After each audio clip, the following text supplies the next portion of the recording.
We're covering the Brian International Challenge Road Racing Series here for vintage and historic cars at the Road America Racetrack in Elkhart Lake, Wisconsin. This is the weekend of July 21st and 22nd, 2000. Chapparal is the featured car this year, and Jim Hall has brought a fabulous collection of these cars, which you'll see behind me. Also running this weekend will be Group 7 Can-Am cars, which include McLarens, Porsches, Ferraris, and other famous makes.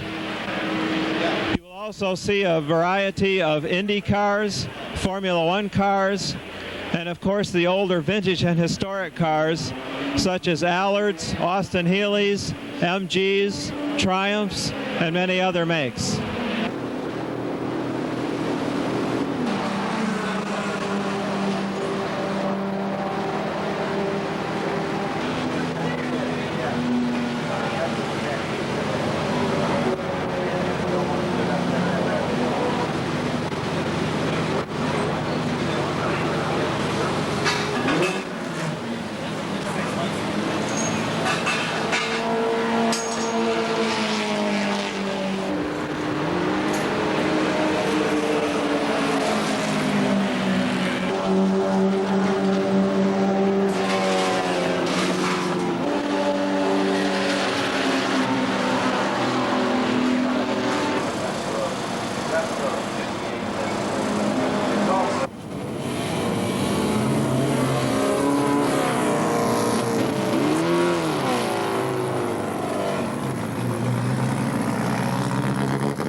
Giordano, and he has a beautiful Ferrari. Can you tell us about the car, John? Yeah, it's a 1970 512S Ferrari. It was built in late '69 for the 1970 season.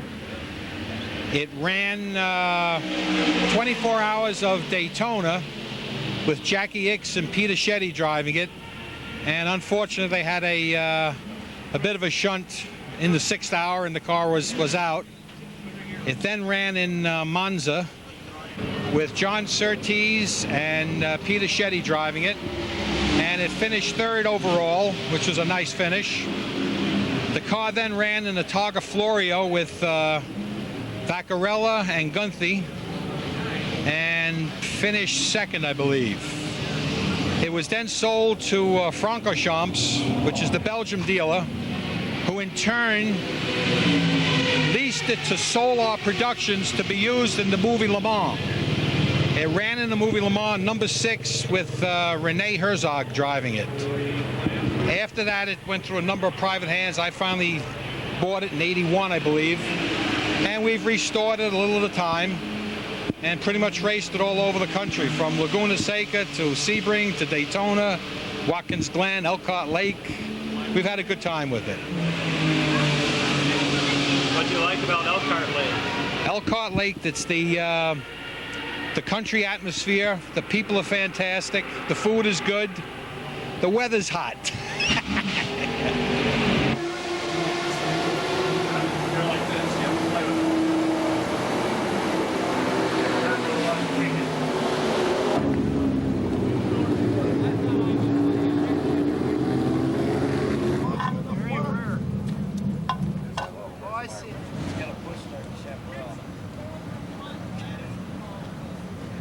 Got some straightaways.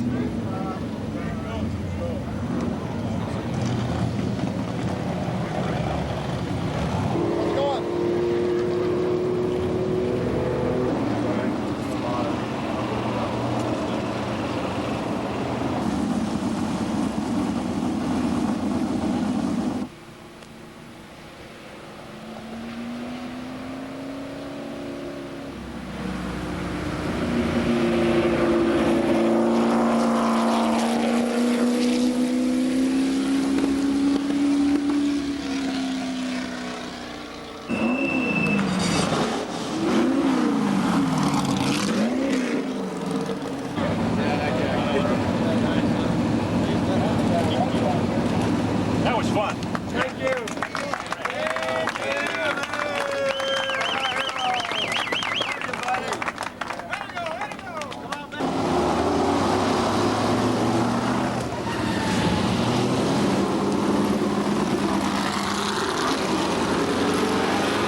$11,000.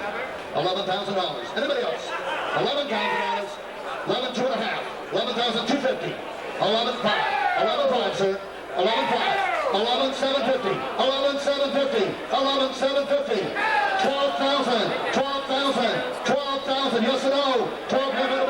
12,000 on the bid. You won it. 12,000. 12 for it. Sold. 11,750. Sold. I'm with Craig Booth, and he does some very unique clay sculptures. Could you tell us about them? Yes, they're all one-off sculptures. I take a lump of clay. My wife and I do it. She does the people, and I do the cars with it. And we take a lump of clay, create it over a newspaper, and take away, add to it, and then it's kiln fired 3 times. And the third firing is actually white gold fired on afterwards. It's definitely unique that we do something with the tiles that we do back here now, and everything. We can do anything from photos. We just create it. Dirt under our fingernails, and we just create it all. So what got you started in doing cars? I'm a potter for about 30 years, working with the pottery wheel and clay, and I just love cars, so I started working with cars and went to Hershey's, and I sold them all out. I said, this is going to be it, but of course it never was like that again. Slowly but surely, we worked it up. We've been doing cars about 18 years, and we're in galleries all around the world and many different clients, so it's fun to be at the track and make money.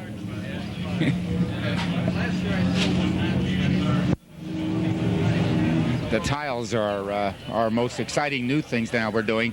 We're doing an entire wall tiles, and the one-off wall pieces are just different and totally unique than any place else.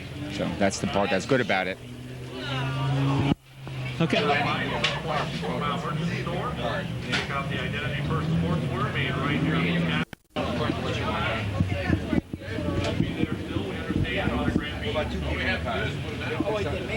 Decorated Ferrari with our Ferrari logo. So now we're going after the really big game, Bugatti. We're waiting for the letter now from whoever owns their name now.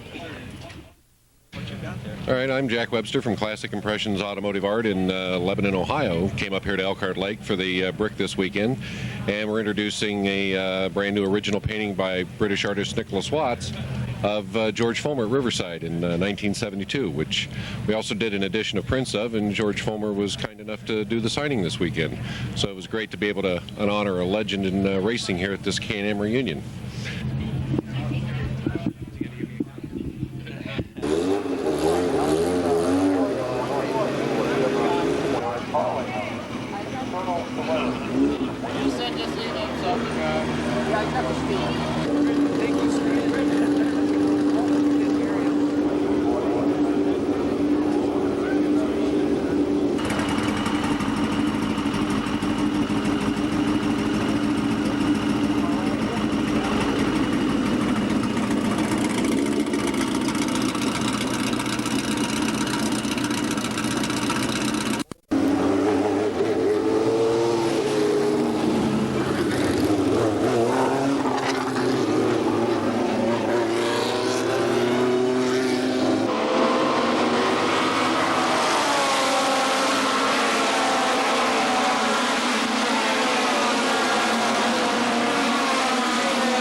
When it was a new class, he's also a great guy.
South Carolina, the number 10.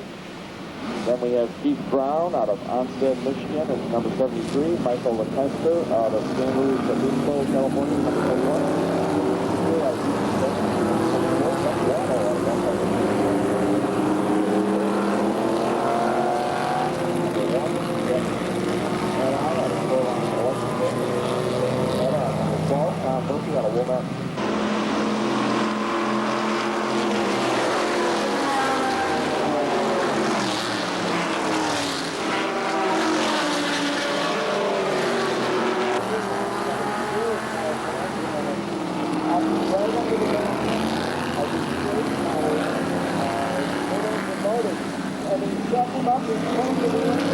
Can you tell us about the car, where you got it, some of the history of it, how long you've been racing it? Okay, it's a J2X. It's a 53.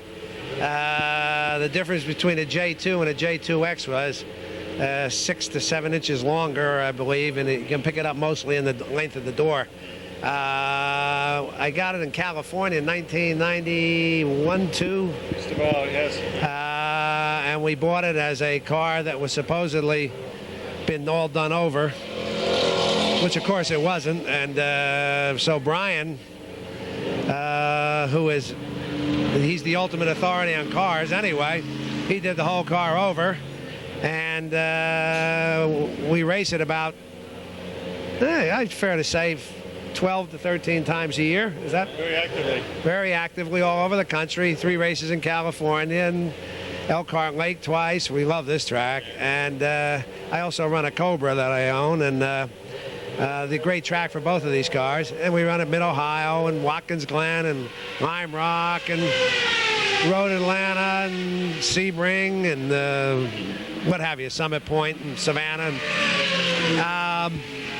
And it's a lot of fun. But the car is actively raced, and Brian's the one that maintains it as far as all the details and everything. It takes a lot of work. All the parts he makes. And why don't you tell him a little about it? Well, we started the inertial restoration in '92 and built a car to campaign. And the faster Mike was driving it, and the faster we make the car, the more we realized we had to develop it further. We've gotten to where we make our own brake drums out of aluminum to replace the original Alphins, which weren't strong enough. And we made our own spindles for the front of the car. We've modified the suspension. We developed the engine, where now it's putting out 455 horsepower. So we made a very fast car out of it. We've gotten to the point where we've probably at its limit. We're going to move on and start running a Lotus 23 next. What engine block do you have in it? Currently, it's a Cadillac 1959 390. That's got 6 carburetors on top of it. And we've developed all the internals. We've made up our own valve train for it and our roller rocker shafts, and quite a bit of development. Putting out 455 horses, which is a lot for that car. Other than just maintaining the engine and some of the suspension parts, etc., is there anything that really stands out as having to take a lot more work than something else on a car of this age? With Mike's cars, we want them always to be show quality. We took the car down to the town last night. He won first in class with it. At Mid-Ohio a couple weeks ago, we showed the car. So they always have to be show quality, fully sorted and presentable, as well as being a very fast race car and run very hard. We believe that a race car, it should look as good as it runs, and these run well. So it's kind of hard to keep them looking as good as Brian keeps them running, but we do it. And we wash them every night. Yeah, it's kind of a joke around here. I do wash my own cars, and I become involved in the thing. But Brian Donovan he's the man. He's the guy that just keeps everything going. And we have this whole operation here, and he runs a bunch of other cars, and he's the best there is. Now, Mike, I've got a question for you. Compared with the Cobra, how does the Allard handle? It's night and day. The Allard has drum brakes. The Cobra has big discs on it. This has very narrow tires. As far as horsepower put out, they're about equal. This thing will probably hold almost with the Cobra on the just about. I mean, this thing goes like hell, and therein lies the problem, because then you have to stop. So you drive the thing more with the gas pedal, and you slide it a lot. It slides. I mean, everybody comes up to me after a race and they say, "Oh, I love to watch you drive, but you got to be crazy to drive that car." And I'm starting to realize that it's time to move on to a, you know, I like a Lotus 23B and a Cobra. That's a great car. You know, purpose-built race car. And this was built for purpose too, but, you know, we're going to move on.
This is a 1961 Chapparal 1.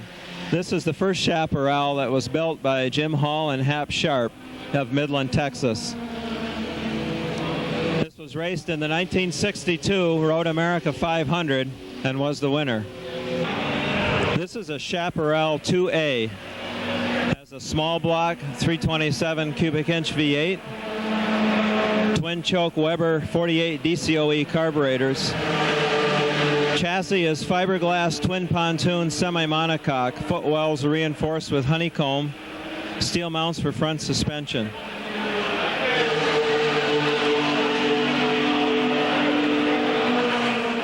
The Chapparal 2E also has a 327 cubic inch small block Chevy V8. Carburation is with 4 Chevy-built Weber carburetors.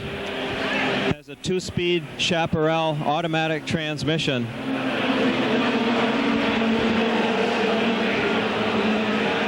The Chapparal 2F now has a 427 big block alloy Chevrolet V8. Carburation is with 4 Chevy-built Weber carburetors. This has a 3-speed Chapparal automatic gearbox. Suspension is front double wishbone with coil-over dampers. Anti-roll bar, reverse A-arms, single top links, and wing struts mounted to uprights. The final Chapparal is the 2J. This has a 494 cubic inch 494 cubic inch big block alloy Chevrolet V8 fan engine. In addition, it has a 2-cylinder, 2-stroke, 274cc Rockwell JLO air-cooled fan. This is a ground effects car and uses the snowmobile engine to create downforce underneath the side panels and pulls the car down onto the track. It has a 3-speed Chapparal automatic transmission.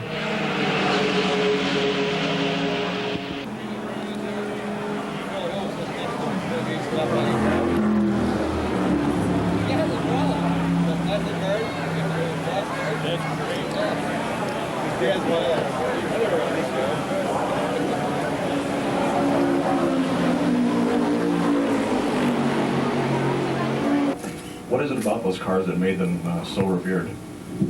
Well, I think majorly it was because they were built by a couple of yokels from West Texas, and people could identify. The American people could identify with us. We were racing against the might of the racing community in England and Europe, and then later, we had envisioned ourselves as competition for the Ford Motor Company, which was really fun. I mean, from our standpoint, that was great. They probably never thought much of us as competition, but we always looked at it that way. And I think the fans wanted a local person to root for, and we were there. So I think that's the reason that the popularity of the Chapparals is so high. Are you surprised sometimes they were popular then and they're even more popular now? Do you ever look back and think, wow, this car really has an everlasting image? Well, I guess that's the surprising part. When we were doing it, we were just trying to figure out how to build a better car for the next season, or how to make our car go better the next week to try to beat the competition. And I'm not sure that we had any feeling at all for what it was going to show us historically. But when you look back on it, you can realize that the whole future of racing changed during the 60s because of the aerodynamic developments, and we were right on the front edge of that, and probably had a better. And in fact, I'm sure we had a better understanding for a period of time the dynamics of that situation than anybody, because I'll always say really the whole Chapparal program is an extension. That's not quite, but to simplify it is an extension of one idea, and that's aerodynamic downforce, or vertical aerodynamic force on the car. I was testing during the winter of 1963-64, trying to reduce the lift on the front of the first Chapparal 2, and I did. I decided that what I wanted to do was build a car that had zero lift, so it would handle the same, I thought, at low speed and high speed. Well, I did that, and after I did that, I realized that the car didn't handle like I thought it would. It was an oversteer at high speed, and I started thinking about that, and I thought, well, golly, if I can reduce the lift of this car, which I had by about 300 pounds at 100 miles an hour in the front, why don't I push down on it? Why don't I make the traction better? And I think from that day on, really racing began to change, because nobody had thought about it in that sense before, and we started making the cars have vertical downloads on them that would make them corner faster and traction better, and then we balanced them. We balanced them so that they always had a nice neutral over-understeer characteristic through their whole speed range, and really, if you look at Chapparals over a period of time, that's really what we did the whole time. We just improved the way we did it and magnified it. So, and you stop and think about it. It wasn't adopted by Formula One till almost 2 years later.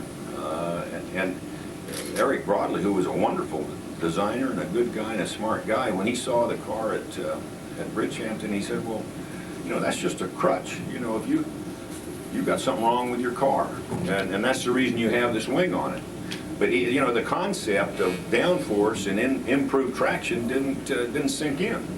And it happened to Ferrari too, by the way. Ferrari actually put a little flip-up ducktail on their cars in the early 60s, 61 or so, and Richie Ginther was a test driver, and I talked to Richie about it. And he said, well, it stabilized the car. He said, you know, we built a car that had a lot of lift in the back, and it seemed to stabilize it and made it quicker. But you know, the light bulb never went on. They thought they'd build a poor car, and the little ducktail had helped it. And they didn't say, boy, that's downforce, we ought to increase traction. And I think that's what happened to us. And I just happened to be fortunate to have the right education and be the test driver. So that one simple idea is really the foundation of Chapparal and my career in racing. Cars, and that you were looking for a permanent place building to put them in. And I was wondering if you found anything, and would it be open to the public at any time?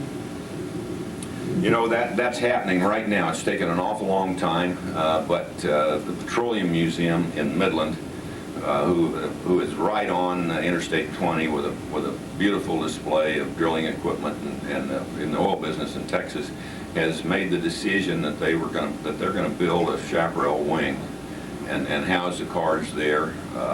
They think it'll be it's a good association for the petroleum business. I mean, the car industry would not be around. The transportation industry is heavily dependent on petroleum. So I think it's a great association, and they've taken the initiative on it, and I think it's going to be a great place to keep the cars. I look forward to that opening, and the construction drawings are just about complete at this time, and I'm looking forward to that opening in a couple of years, and all the cars will be housed there, plus they'll do a good job on the historical aspect. I'm going to contribute all of our engineering papers and all the records that we have, and they can archive them and catalog them, and so it's a permanent place. It's going to be terrific. I'm really excited about it. There are really only 7 Chapparals at this point. You know, there were never very many cars. People are surprised at how few cars there actually are and were. There were 3 fiberglass Chapparal 2 chassis that were all used during 63, 64, and 65. We had several accidents, but we repaired every chassis. And 2 of those were built into 2Ds for the 1966 Manufacturers Championship, the coupe that ran in Europe, and Sebring and the Daytona. The third one was eventually built into an F model, which ran the 1967 International Championship races, and one of the Ds was converted to an F. So those 3 chassis were 3 models of cars. The car that I have here, the F was just restored as it was run in 1967, and the Chapparal 2 is actually a restoration of that car as it appeared in 1965, and it was a D and an F in between. So we had to go back and go through all the drawings and all our notes and put it back together like it was in 1965. There's only one 2E or G chassis left. That's the aluminum chassis that we ran in the CanAm in 1966, 67, and 68. There were a total of 3 of those chassis. They were not near as durable when we crashed them. They were hard to rebuild, and so the one that we have now is a real extensive rebuild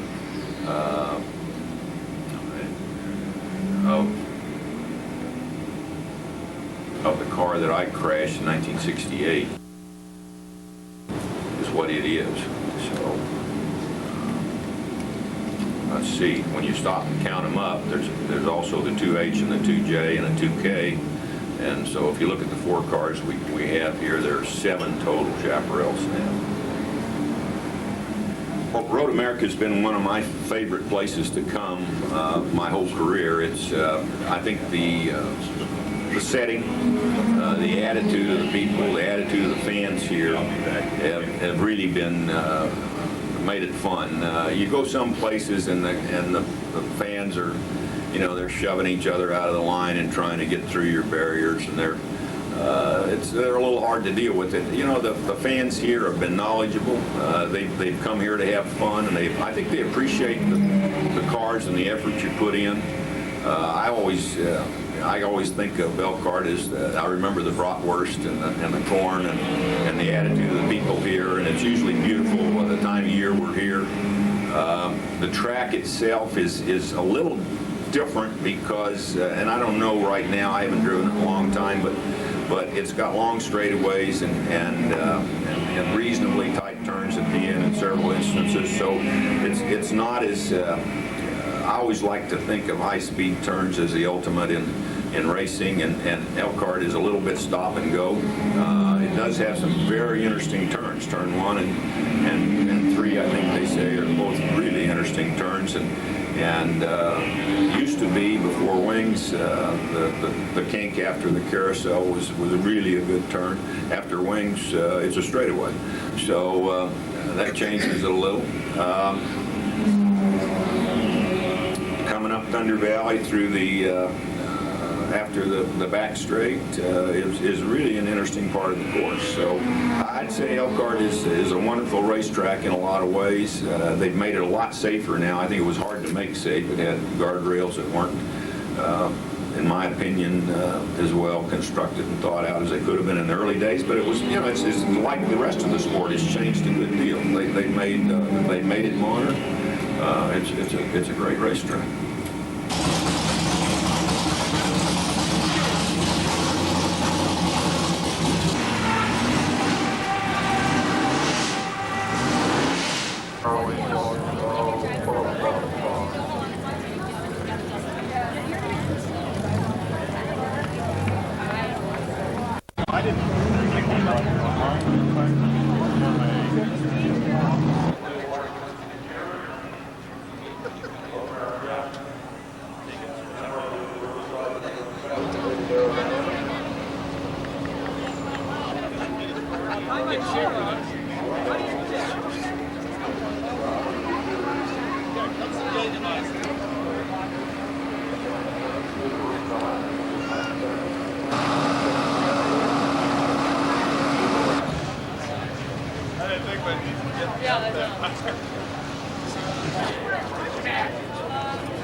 With Bob Blaine, and he has a UOP Shadow. Can you tell us about the car, its history, and of course what it's doing here this weekend? Certainly. This is a 1973 DN2 made by Don Nichols, actually engineered by Tony Southgate. The car was originally driven by Jackie Oliver, although we did have one guest driver for the car. Happened to be James Hunt up here at Road America, actually, back in 1973, which was kind of interesting. He didn't think much of the car. When it mercifully expired, as he put it, he said it was rather like doing press-ups in a sauna. He said, I'm going to the lake and go swimming, and that's exactly what he did. But it's powered by a big block Chevy, 510 cubic inch, has 797 horsepower. It's kind of an interesting car to drive. You have to be very deliberate in everything you do. It's not a car that you can toss about like you can a Formula car. It's very slow, very deliberate, even though you're going at sometimes close to 180 miles an hour. You have to watch what you're doing. I'm a little large for the car. I'm 6'4", and Jackie Oliver was, I was told, about 5'10". I have size 12 feet.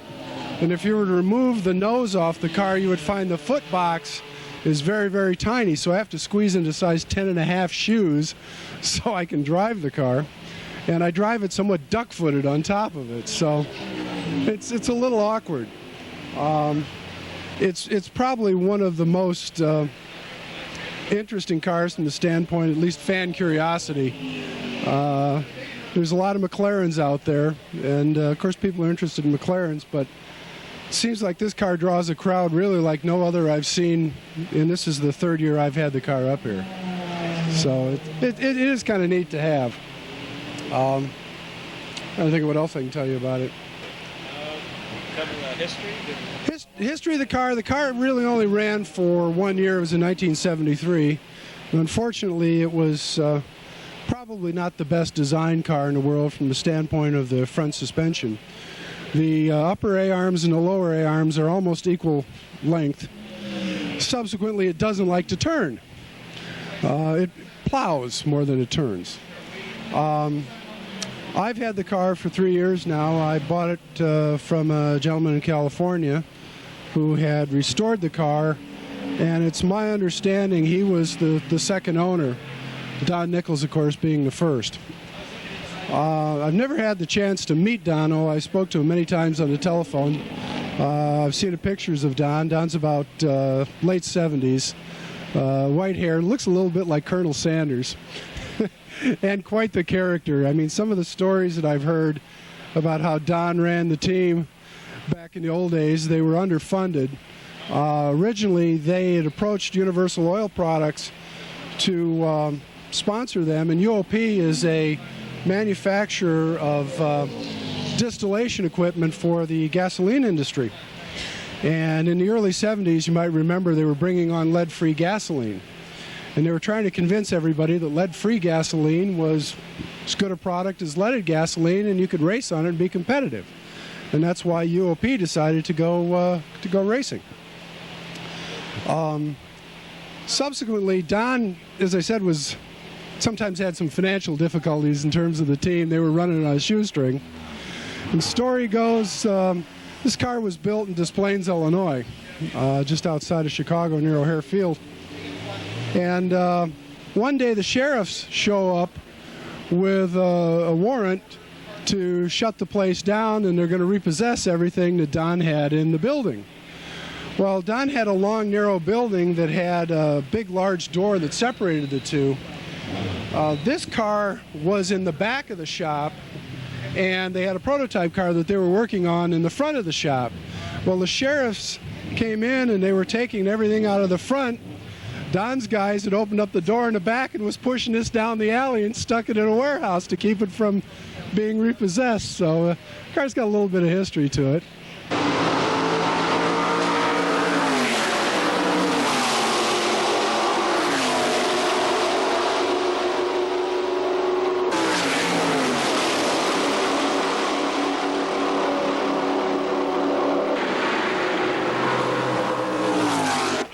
understand that you were telling folks that that was it. You saw the last one. No more CanAm. 31 years is enough. I'm not as young as I used to be. Still having fun though, right? Oh, they're great cars. They're a lot of fun. And everybody was fine. The flagmen out there did a tremendous job with blue flags and yellows. It was just an enjoyable event. And I'm very fortunate to go out and win. And I want to thank my crew, Chuck, my hammer, Rich, and Alex, and all the fellows that basically pitched in. We worked pretty hard this week. We didn't come here ready. So, but it worked out fine, and we're pleased with it. Closing out your career here at Road America on a weekend like this, what does it mean to you? Well, I think you should ask this man behind you. Jimmy. 1965. I was able to defeat this man, but it wasn't easy. And I'm quirking the rules, but we both raced here, and we both finished first, as we did most of the year, and then that was 1965. 1965. I can remember them. Yeah. Mine's a little dim. I don't know about yours, Jim, but mine's getting a little dim. Anyway, we had a great season, both of them, and it was fun all the way, and we certainly, I think, laid the groundwork for the CanAm. George, good race to finish on. Congratulations. Big way to wind it up in CanAm. Let's give them both a big round. And we're very grateful for Mike Babbitt's graceful appearance in the victory circle, helping our champions tell us a little bit about what it's like to be out there. And we have one more presentation, the Denny Hugh Memorial Trophy, and Jan McLaren is going to make that presentation to our overall winner, George Follmer. Actually, he's going to do it to the car owner, or she's going to do it. And Jan, go ahead. Come on. This is great. Someone to go so far back in CanAm to be able to have it come to you, Chuck. It's fantastic. Thank you. It's been a pleasure to, run these cars that Bruce came up with and ran so successfully. And it's kind of neat to carry it on. Thank you.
Well, this is a 1956 Lotus 11 Le Mans.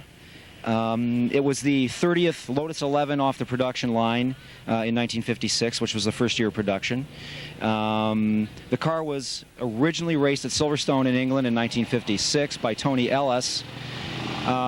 It then raced around Britain for around a year and then was sold to someone from the Scandinavian area. It raced in Norway. We have records of it racing in Reykjavik, Iceland, of all places. And eventually it went back to Britain and continued a racing career there. And then about 13 years ago, a gentleman by the name of Carl Larson from Minneapolis bought the car, brought it to the United States, and proceeded to do a complete restoration on the vehicle. The car still has all its original body panels, which is very, very rare for a Lotus 11 because they're 20-gauge aluminum and quite thin. We purchased the car a couple years ago. My employer, Jeff Snook, is the driver, and since that time we've set about developing the chassis and getting some reliability areas taken care of, because Lotus vehicles are known for their fragility, but that's one of the reasons why they were so fast with the small engines that they had at the time. The car was fairly light, even with the modern equipment on it. It weighs 976 pounds all up, with fuel, coolant, oil, all the consumable items in the car. It has a maximum speed of about 130 miles an hour, but there are no tracks that are long enough for us to achieve that kind of speed.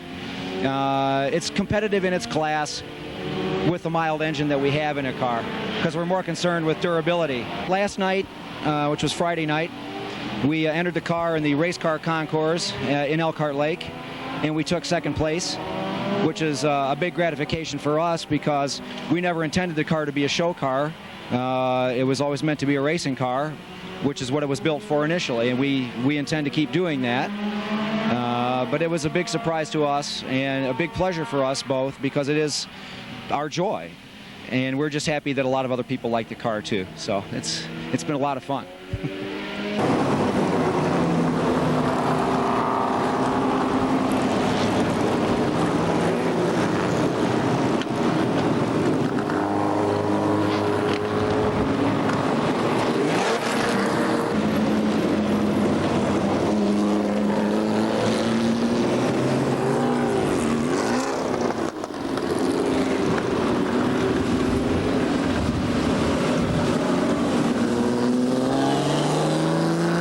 Here for the historic weekend, primarily to race a Nissan GTP car, but with the Concours happening, we felt compelled to bring this car. It's a 1954 250 GT Europa.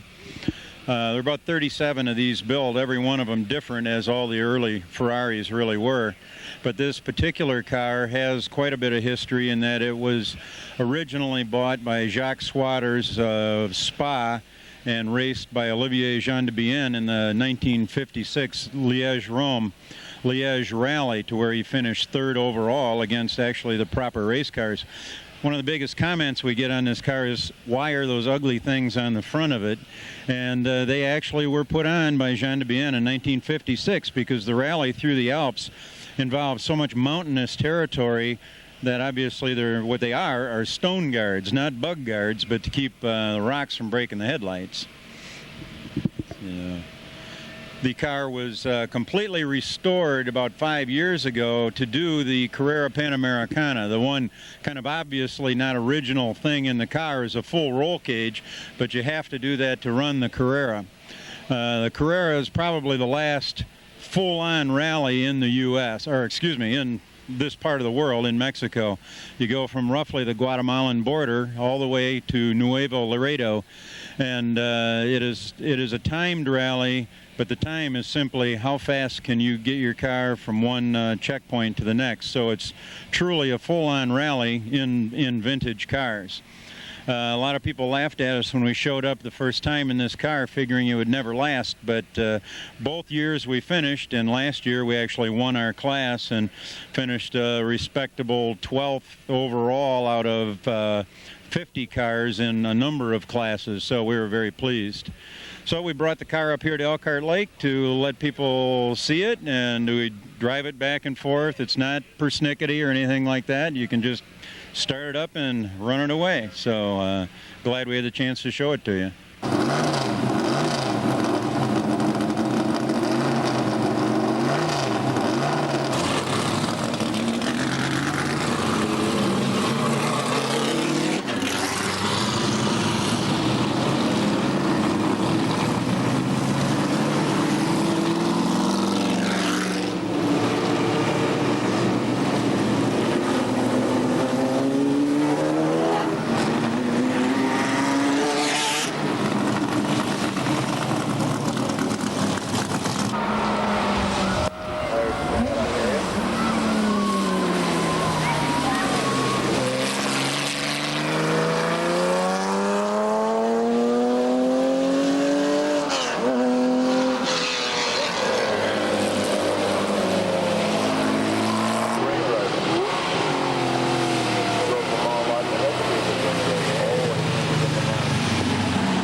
Craig Bennett of RM Motorsports. Their organization maintains many of the significant cars that are racing here today. Would you tell us about a couple of the cars?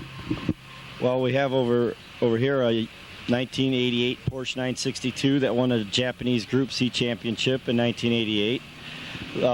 This Blaupunk 962 finished third at Le Mans in 1988. Both cars are very well maintained. We put a lot of laps on them. We race them about 12 times a year.